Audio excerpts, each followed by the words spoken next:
Hello. I had this really beautiful experience of connection with a stranger that I want to share with you. So, my partner and I, we were away, and my partner took me to this beautiful, beautiful place that was just absolutely gorgeous. There was mountains, there was water, there was lots of trees. It was just really serene and beautiful. And there were many of these memorial plaques all over the wall where if someone had passed, they had their name on that memorial plaque. And there was this particular man that I noticed, really young man, and he had just put one flower in one of the memorial plaques. And I could just feel the sadness within him. And I was drawn to talk to him. So I said to him, who's that for? Who's who's that person that you've just put a flower in their memorial plaque? And he said, it's my brother Hayden. I said, I'm so sorry to hear. How old was Hayden when he passed? And he said he was only 31 and he passed last December. So I said, tell me more. What actually happened? And he said that his brother had been through a massive accident where he was crushed by a truck. And he suffered. He was in a wheelchair. He was bedridden. And everything that they had done together as brothers, because this particular person's name was Rowan, and he was 27. So Hayden was his older brother. That everything they had done together was basically just disappeared in a flash. They worked together, they partied together, they fished together, they did everything together.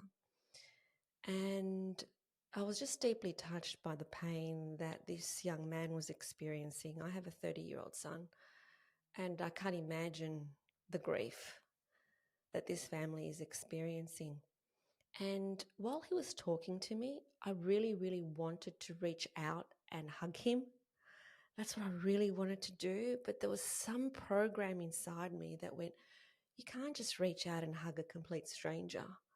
You can listen to his story, and that's all you can really do. You can't reach out and hug a stranger just like that. And so I said to him, how are you? And he said, it is what it is. I'm okay. It is what it is. I'm okay. But I could see the pain that he was carrying inside his body.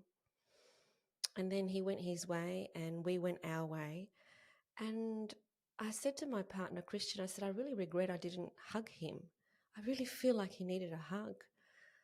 And then as we were going down the boardwalk, I saw him coming back up the boardwalk. And I stopped and I said to him, Rowan, I really have this calling to give you a hug. And I hugged him and he just hung on.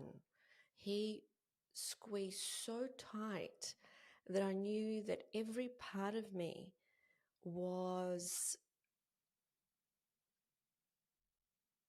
playing out what needed to be playing out that moment.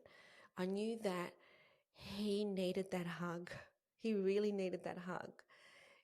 And I had a need to give it to him. And it's so interesting that we have these programs that go on in our head, like saying, well, that's inappropriate. He's a stranger. You can't just give a really big, tight hug to a stranger, but you can.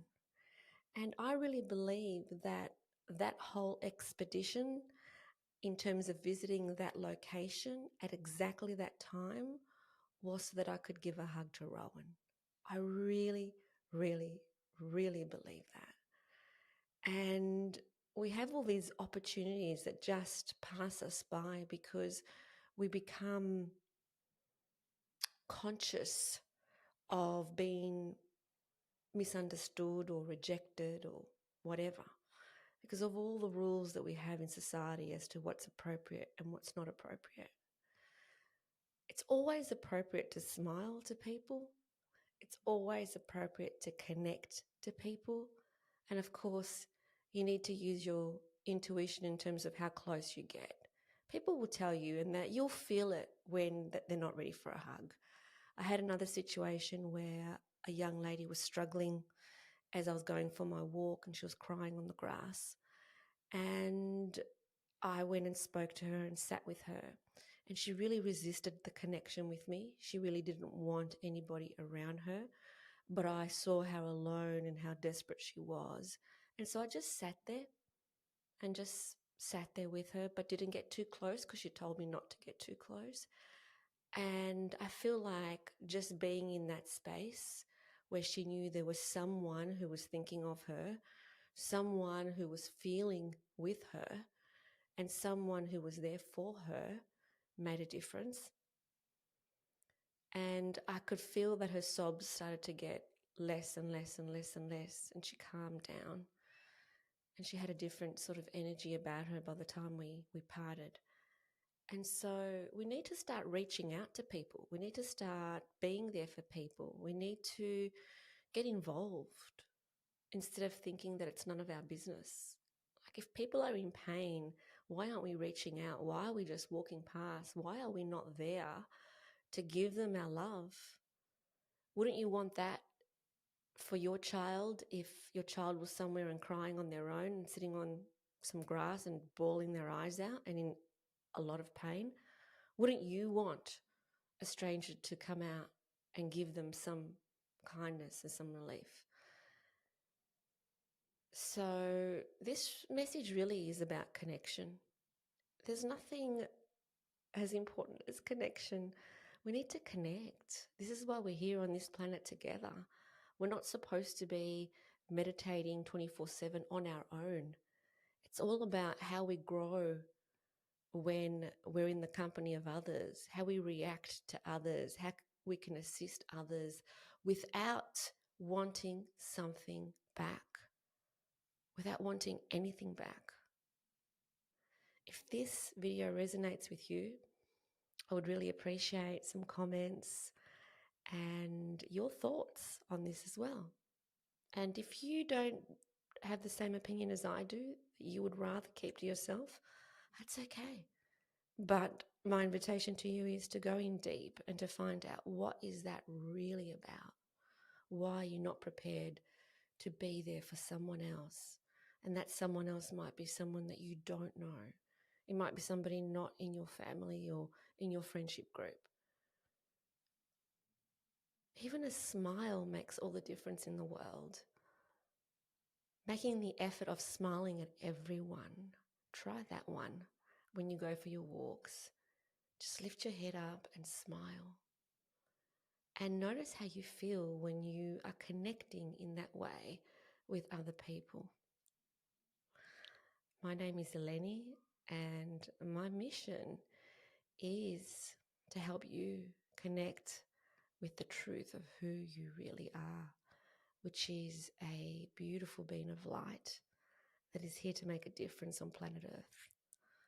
Thanks for listening. Love you very much.